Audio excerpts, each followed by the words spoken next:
Hey, bubbling, coming in, crushing this art. You already know.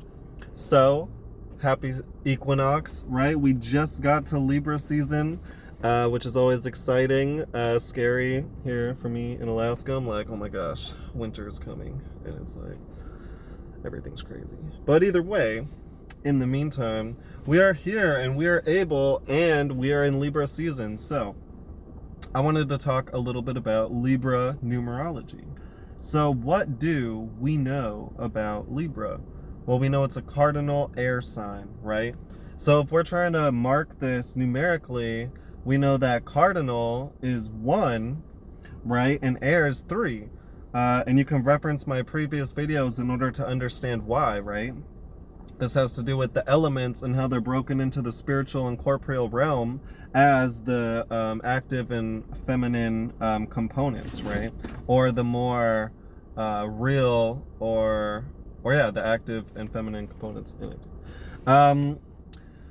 So if we're breaking down by 12, then Libra would find itself as the 7th, right? Which is very intuitive because it's actually the 7th sign. And we can see this by understanding in the dial of 3, not only is Libra 1 or 7 1, 1, 2, 3, 4, 5, 6, 7, right? Cardinal.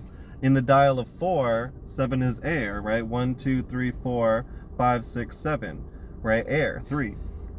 So then 7 has this property of combining cardinality and air, right, into this Libran sort of principle, right? Which is very interesting because 7 is a sort of sacred number too of balance. So it's really cool to kind of put that all together, right? So now seeing a little bit more,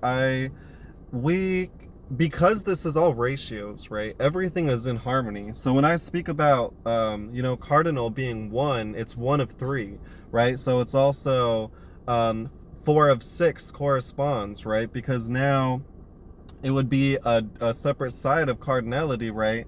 But it's all ratios, right? So it's just understanding that the first point of anything that can be broken down by 3 would have a cardinal element. So this is where you can add 3 to 1 and all of the numbers you're going to find are going to be cardinal. Where you can add 4 to 3, which is air, right? You can add the elements, right, which is 4, to 3, which is air, and all the other numbers will be air, right? Which is why 3 is air, 7 is air, right? 11 is air, right? 15, and so on and so forth. And this is how it's always utilizing the ratios or almost like the harmonies within mathematics, right? So if we want to find new expressions of a number like 7, right? It's 7 by what?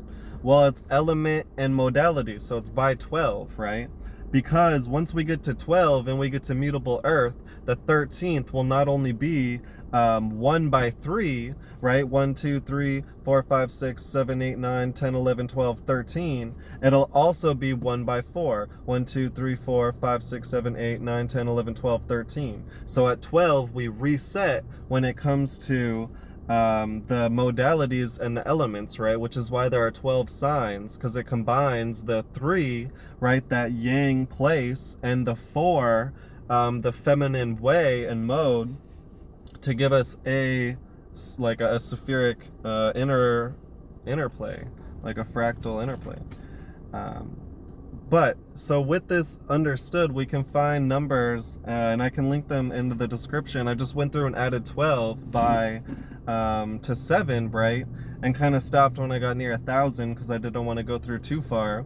Even though I do think 9-digit numbers play the best role, or they have the most acting power when it comes to making numbers as sigils. But either way, here are some numbers that are also 7 by 12. 55, 151, 343, 535, 727, 787, 919, 979, and 1,111. 1,111. So those are all numbers that correspond to Libra, utilizing the principle of by 4 3 air, and by 3 1 cardinal, right? So, and the thing to note too a little bit though is like that was 1111, right, the last number. But I don't particularly ascribe that to time, because time is utilizing measurements a little bit differently. And you'll know if you kind of watch more of my videos and listen to how I kind of think about time, then we can talk about that too. But I just kind of want to bring that up. But yeah, I just wanted to bring up those numbers, numerology for Libra for this season real quick. So A, bubbling, Citra, beach,